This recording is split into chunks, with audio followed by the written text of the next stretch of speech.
کرتا ہوں اپنے سماج کی. میں تو بنارس میں رہتا ہوں، آپ کے یہاں کا ماحول اتنا میں بہت زیادہ نہیں جانتا.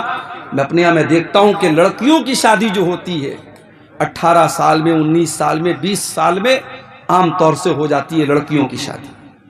لیکن لڑکوں کی شادی 25 سال کے پہلے لوگ نہیں کرتے عام طور سے. جبکہ لڑکا شادی کے قابل 20 سال میں ہو چکا ہے، اب 25 سال اور 30 سال کا ہونے کے بعد آپ اس کی شادی کر رہے ہیں.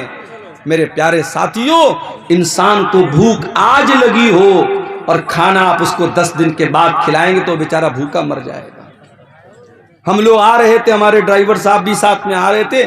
میں بنارس سے دوپہر میں کچھ خاص میں نے کھایا بھی نہیں تھا، بھوک لگی تھی، اور پھر یہ بھی مسئلہ تھا، پہنچنا بھی تھا آپ کے ہاں، جلدی بھی تھی. تو میں نے راستے میں آن لائن ایک جگہ ہوٹل والے کو آرڈر دیا بیگو سرائے میں، وہاں کھانے کی چیز جب پیٹ میں کچھ گئی تب جا کر کے انسان کو سکون ملتا ہے. یہ ہماری فطرت اور عادت ہے میرے پیارے ساتھی. ایک لڑکا 20 سال کی عمر میں جوان ہو رہا ہے اور باپ اس کی شادی 30 سال کی 32 سال کی عمر میں کر رہا ہے. اور وجہ کیا ہے؟ وجہ بھی کوئی خاص نہیں ہے، وجہ بھی کوئی خاص نہیں ہے. بلا وجہ کی پابندیاں لگا کر کے، اچھے رشتوں کو ٹھکرا کر کے شادی میں تاخیر کی جا رہی ہے. کان کھول کر کے سن لو میرے پیارے ساتھیوں، اپنے سماج کو اگر پاک کرنا ہے، زناکاری سے دور کرنا ہے، گندگی سے دور کرنا ہے، اپنے لڑکے لڑکیوں کی صحیح ٹائم پر شادی کرو. صحیح ٹائم پر شادی کرو، ان کو ضرورت ہے نکاح کی. یہ دور صحابہ کا دور نہیں ہے، میں بار بار کہتا ہوں، یہ فطروں کا دور ہے. ہر ہاتھ میں موبائل ہے، ہر موبائل پر 5G انٹرنیٹ چل رہا ہے. گندگی کا پورا سیلاب آپ کی نوجوان نسل کے پاس موجود ہے. آپ کس دنیا میں زندگی گزار رہے ہیں؟ اپنے لڑکے اور لڑکیوں کی شادی کو آسان کرو میرے ساتھ. اور شادی کی بات آئی ہے تو کان کھول کر کے ایک بات اور سن لیجیے.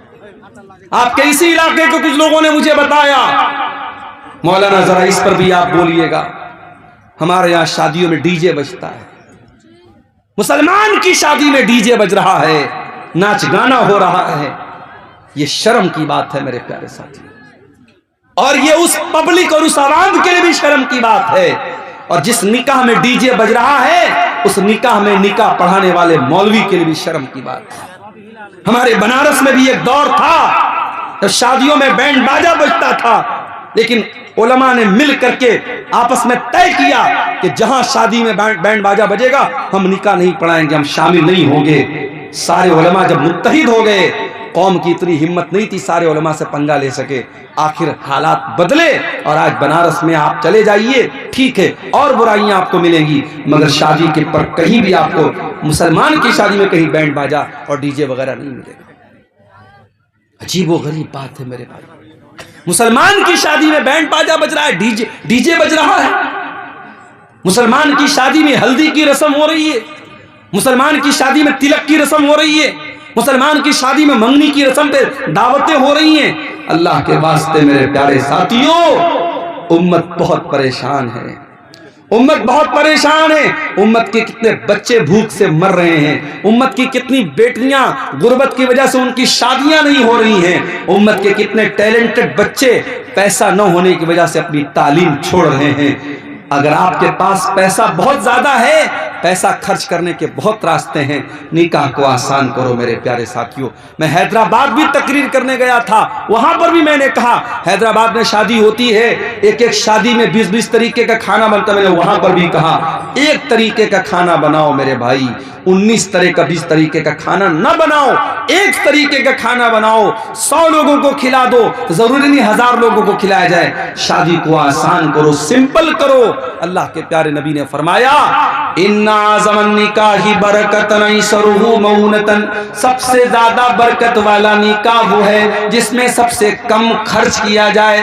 آپ نے یہ بھی فرمایا اذا خطب الیکم ممن ترضون دینہ وخلقہ، جب تمہاری لڑکی کے لیے ایسا رشتہ آ جائے، لڑکا دیندار ہے، لڑکا بااخلاق ہے، فزوجوا، تو تم اپنی لڑکی کی شادی اس سے کر دو. ہمارے یہاں تو نہیں صاحب، ہم شیرشاہ آبادی ہیں تو شیرشاہ آبادی میں ہی کریں گے، ہم انصاری ہیں تو انصاری میں ہی کریں گے، ہم شیخ ہیں تو شیخ میں ہی کریں گے. یہ برادری واد کہاں سے آیا میرے بھائی؟ جب ہم یہ عقیدہ رکھتے ہیں سب آدم کی اولاد ہیں، سب حوا کی اولاد ہیں، اور ایک ہی فیملی اور ایک ہی پریوار سے نکلے ہیں، تو پھر کون اونچا کون نیچا اور کون فلاں برادری کون، یہ برادری واد کی بنیاد پر اپنے آپ کو آپ نے اونچا سمجھ لیا۔ آج کتنی جگہوں پر برادری کی وجہ سے رشتے نہیں ہو رہے ہیں، اور برادری کی وجہ سے جوان لڑکیوں کی زندگی برباد ہو رہی ہے۔ میرے پاس لکھنؤ کی ایک لڑکی کا میسج آیا فیس بک کے اوپر، اس نے کہا مولانا میرے لیے دعا کیجیے۔ میں نے کہا کیا مسئلہ ہے؟ اس نے کہا میں قریشی برادری سے تعلق رکھتی ہوں۔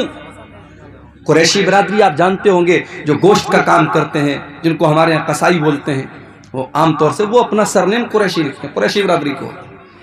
اس نے کہا مولانا میں قریشی برادری سے تعلق رکھتی ہوں، میں اہل حدیث ہو چکی ہوں، میرا بھائی بھی اہل حدیث ہو چکا ہے، ہم قرآن و حدیث کو فالو کرتے ہیں، ہمارا باپ بدعتی ہے، ماں بدعتی ہے، خاندان بدعتی ہے، قبروں پر سجدہ کرنے والے لوگ ہیں۔ میں چاہتی ہوں میری شادی ایسے گھر میں ہو جہاں قرآن و حدیث پر عمل ہوتا ہو، شرک نہ ہوتا ہو، بدعت نہ ہوتی ہو۔ لیکن میرے باپ کا کہنا ہے کہ میں قریشی ہی برادری میں کروں گا، اور مجھے پورے لکھنؤ کے اندر کوئی قریشی برادری کا ایسا انسان نظر نہیں آتا، کوئی ایسا رشتہ نہیں ملتا جہاں قرآن و حدیث پہ چلنے والے لوگ ہوں۔ وہ لڑکی بیچاری اپنا درد پیش کر رہی تھی، اور میرے پاس اس کو سوائے تسلی دینے کے میرے پاس کوئی الفاظ نہیں تھے۔ یہ حالات ہماری قوم کے ہیں، کتنی برادریاں ہیں جس میں ہمارے اہل حدیث بھائی اور بہن کم ہیں، اور ان کے لیے رشتے کی بات آتی ہے تو خاندان اور برادری کا دباؤ ہوتا ہے کہ آپ کو برادری کے اندر ہی کرنا ہے۔ یہ برادری واد کہاں سے آیا میرے پیارے ساتھیوں؟ ہمیں اور آپ کو اس کی جڑوں کو بھی توڑنے کی ضرورت ہے۔